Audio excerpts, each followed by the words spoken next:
Familjet që kanë në ngarkim fëmijë të moshës nën 18 vjeç në mars të vitit 2026 do të përfitojnë nga thatimet kompensimin për rritjen dhe arsimimin e fëmijëve. Kompensimi nuk do të jepet si vlerë fikse, por do të përfitohet vetëm pas rillogaritjes së tatimit paguar për 2025. Rillogaritja e tatimit do të bëhet nëpërmjet plotësimit në muajin mars 2026 të deklaratës vjetore të të ardhurave DIVA. Më konkretisht, skema e kompensimit parashikon që rillogaritja e tatimit të bëhet pasi bazës së tatueshme që janë të ardhurat bruto vjetore që një individ ka gjeneruar nëpërmjet pagës në vitin 2025, t'i zbriten shpenzimet prej 48.000 lek për rritjen e fëmijëve. Për çdo fëmijë shpenzimi është 48.000 lek dhe shpenzimi fiks prej 100.000 në vit për arsimimin e tyre.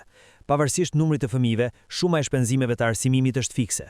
Individët që nga rillogaritja do të rezultojnë me tatim të mbipaguar do të kompensohen për diferencën. Pra vlera e kompensimit është diferenca e tatimit paguar në 2025 nga tatimi i rilongaritur në 2026 pas zbritjes së shpenzimeve.